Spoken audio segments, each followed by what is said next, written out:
What's going on, everybody? Woo! Woo! So good to see you. So good. Right now, I am heading to RTFC. It's like a industrial firefighting type of facility. And I'm going to be teaching about how to use LMAs, how to use IVs, how to use their EMS skills. So talking about some EMT, AEMT medications or drugs, things like that. It should be a lot of fun. It's going to last from 8 to 5. I'm only doing day 1 of their 3-day course, so I'm excited. I have 4 PowerPoints that I have to do, as well as going over those skills. We're gonna do some live sticks. Ooh, super cool live sticks, where we're gonna be doing IVs on each other, but we'll do some practice runs first, just as like a little refresher course. So I'm extremely thankful that I get the opportunity to teach these new students that I have not met yet. I find myself thrusted into random scenarios where I'm just teaching a new group of people for a day, and I think it's really fun. Of course, you miss out on the chance to build up rapport, but that's okay. I also, unfortunately, didn't have a chance to go to the newest EMT graduation ceremony. A lot of those students, they seem really gifted. So I think they're all going to do really well. They're so nice, especially on the write-outs. I love seeing all their faces as they advance throughout the EMT curriculum, you know. And I just hope that they understand that the NREMT isn't the same as like the test that we have. So like, you may fail it once or twice. You may fail it 5 out of 6 times. That's okay. The important thing is to just keep retaking the test. So I'm very hopeful that they keep pushing their EMS career and they eventually go to Paramedic. That's what we want every student to do, is go to EMT and then go become medics and then work with us at Annaville. That's the dream. But, you know, if they don't, that's okay too. It's whatever they end up doing, as long as they keep pursuing medicine. That's the actual goal in mind. I don't know how many people I'm supposed to teach though. I think it's like 40 students or something. But it'll be fine. I brought my computer. I already downloaded all the PowerPoints. I am heading over to Station 72 to pick up the mannequin to practice live sticks and the airway mannequin for the LMAs.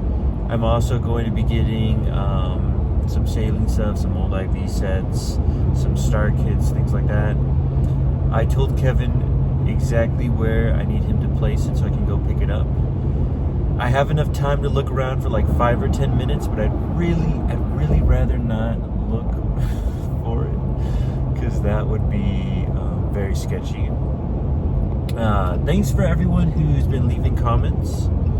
You guys are very sweet, and I want to distinguish myself from other people that do like medicine topics. Like, as long as it's sustainable, I want to try to type out a lengthy response to every single comment that I see. Now, there are some comments in the past where I haven't replied, and there's a couple of super sweet comments. Like, I have this one comment. So like on the computer, the notifications will go away over time, but on my phone, if I scroll up on the comment section, then I can see the latest comment.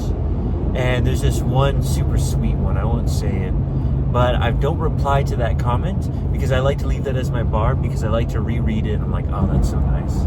So I'm backed up a bit on comments. I'm trying to catch back up to that one comment, and then I won't reply to his comment just because I find it to be a very nice one. Even though they're all nice, this one's like super nice. And then I like to read it, and then I don't want to comment because I want to keep seeing it every time I scroll up on the comments thing. Super thankful. All the recent support is really nice. Really, everybody, I feel like 99% of everyone just wants to see more medical emergency tier lists or something like that. But you know, I want to build up a foundation, right? Or like a little like library where I have EKG testing, then I have ALS scenario or like medical scenario testing, and then I'm gonna finish up the protocols section, which I'm super excited for. And I'm also going to be making a video. It should probably be up before this one, if I can remember to upload even this one, where don't worry, by the way, I always have a hand on the wheel. Where I have a day in the life, and I'm going to make it a 4 days instead of 1 day, because I think it'd be so exciting, right? Imagine seeing 4 days of a glimpse of what it's like to be a firefighter paramedic, or a paramedic firefighter, however you want to say it. And actually, I'm not a paramedic. I'm a licensed paramedic, which you get as the pinnacle of like getting your associates with EMS. It's kind of 40 miles per hour. I'm just making a turn. That's why she said that. Ignore that.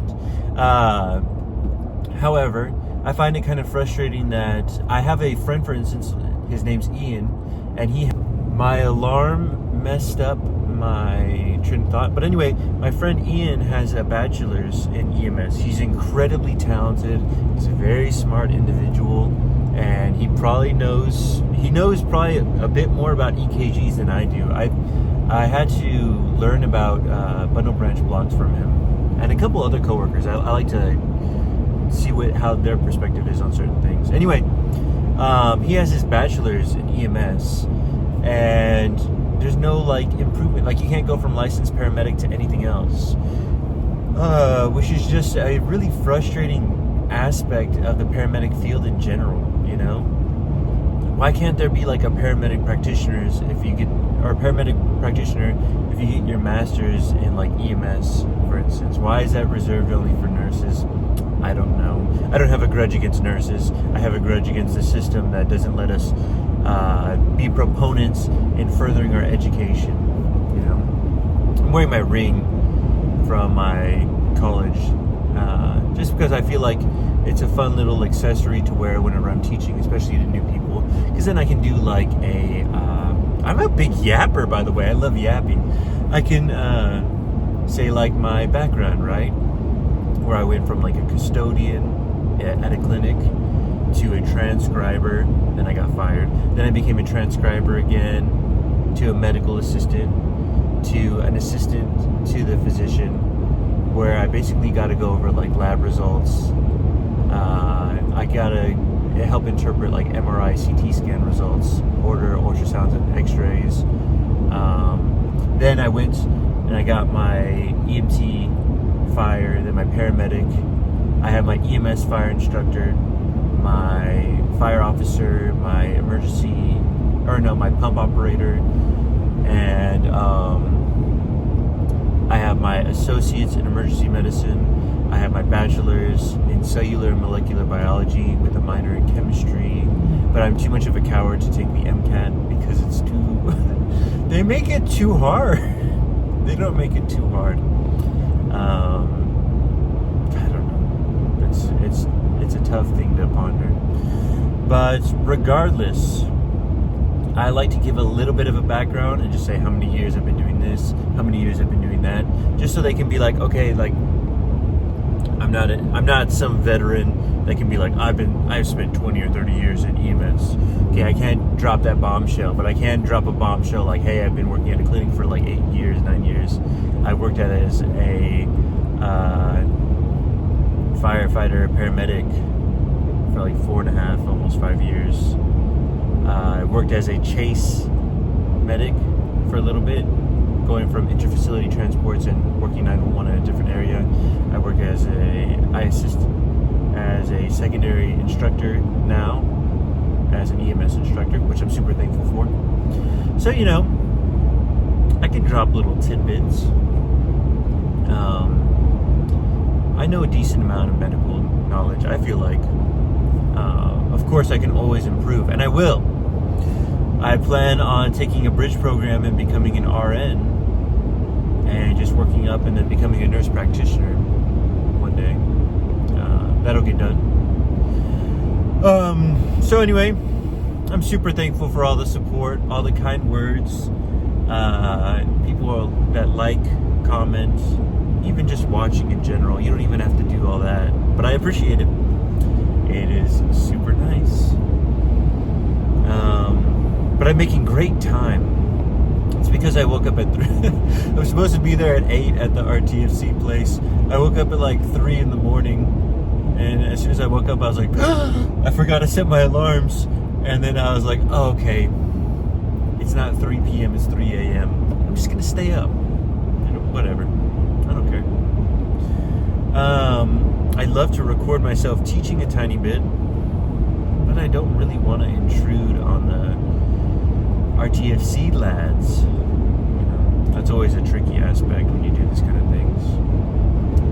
I could maybe add a Gaussian blur to their faces. That's too much work. I'm too lazy. I might just do it anyway. I don't know.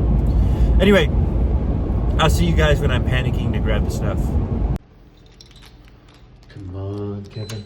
Please be clutch. Please be clutch. Oh. Now, is it inside? It is.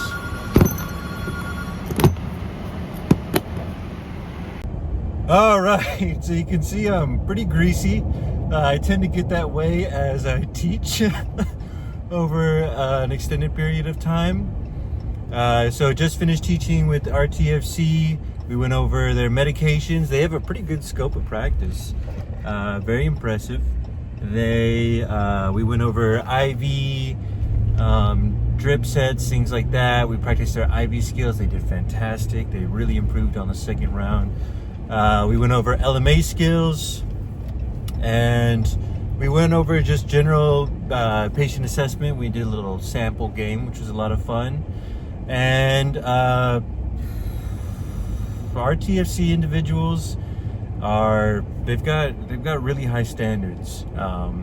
So I already knew whenever I was going in that they're always so nice to like instructors and things like that. I didn't bring a lunch because I was like, I'm pretty sure they've got lunch handled, and they ended up getting us barbecue, so that was pretty cool. The captain just he's a strong captain. They all just did so good. I ended up having a guy who I did a write-out with as one of the people that I was instructing, and he's like, oh, I remember whenever you taught me about this, and I remember when you taught me about that. So always really good to see that they're still in the game, you know, honing their skills. But I ended up leaving my stuff there. Kevin's gonna teach the next day. But overall, just very fun, engaging group of people. They asked some questions. Seemed like they were eager to learn, that they weren't just being dragged there, that they actually wanted to get better at their skills. So that makes teaching so much easier. But just a great group of guys to be around. It was a very small class. So overall, it was just fun.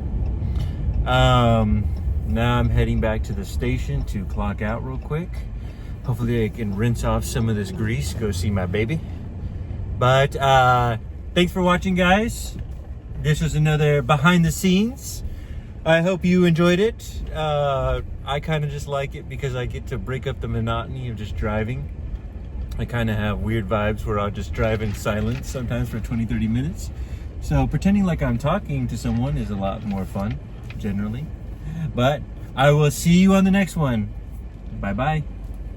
I gotta park before I can turn it off. Why is Mike here?